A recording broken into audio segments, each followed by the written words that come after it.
പൊത്തിപ്പരനോട് വൈരാഗ്യമാണോ ഉടലെടുക്കുന്നതെന്ന് നന്മയും തിന്മയും തിരിച്ചറിയാനുള്ള വിവേക മനുഷ്യനില്ലേ? ഫലത്തിൽ നിന്ന് വൃക്ഷത്തെ തിരിച്ചറിയാൻ ക്രിസ്തു പഠിപ്പിച്ചിട്ടില്ലേ? നന്മയാണ് നമ്മളിന്ന് പുറപ്പെടുന്നെങ്കിൽ ആ നാം വായിക്കുന്ന ഗ്രന്ഥം ശുദ്ധമാണ്.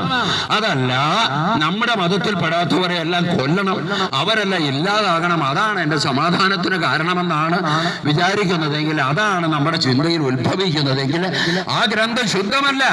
ആ ഗ്രന്ഥം ശുദ്ധമല്ല. നാം എന്താണോ എന്ത് വായിക്കുന്നു എന്നുള്ളതല്ല, എന്ത് ഫലം പുറപ്പെടുവിക്കുന്നു അതാ ക്രിസ്തു പഠിപ്പിച്ചു. ഫലത്തിൽ നിന്ന് വൃക്ഷത്തെ തിരിച്ചറിയുക.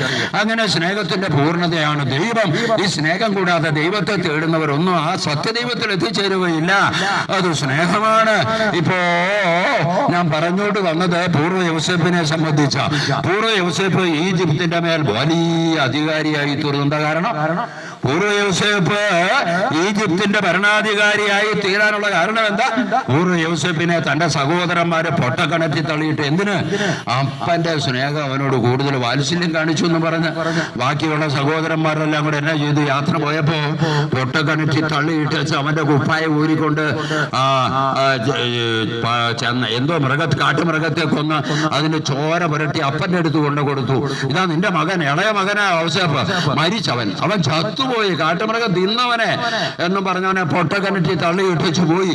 അതിലൊരുത്തന് ദയ തോന്നി, സാഞ്ചി അവന്റെ പേരെനിക്കറിയില്ല, അവൻ ദയ തോന്നി അവനോട് പറഞ്ഞു, നമുക്ക് പൊട്ടക്കണറ്റിലിട്ടില്ല, നമുക്ക് അടിമ കച്ചവടക്കാർക്ക് ഇവനെ വിറ്റേക്കാന്ന് പറഞ്ഞ് അവനെ കിണറ്റിൽ നിന്ന് പൊക്കി അടിമ കച്ചവടക്കാർക്ക് വിറ്റു.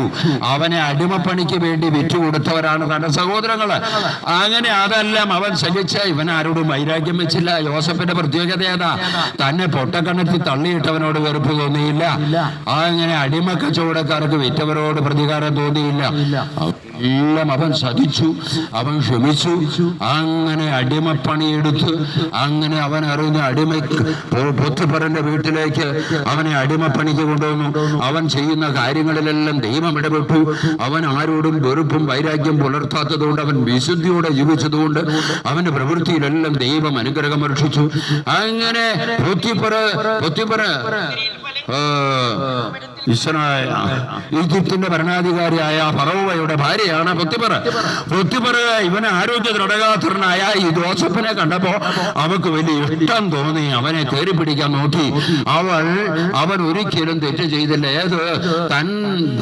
തന്റെ യജമാനന്റെ ഭാര്യയോട് അന്യായം പ്രവർത്തിക്കാൻ ഇഷ്ടപ്പെടാത്ത ജോസഫ് വിസമ്മതിച്ചപ്പോൾ അവൾ ഒച്ച വെച്ച് ബഹളം വെച്ച് അവളുടെ വസ്ത്രം കീറി പറഞ്ഞു, യോസഫിനെ കയറി പിടിച്ചു പറഞ്ഞു.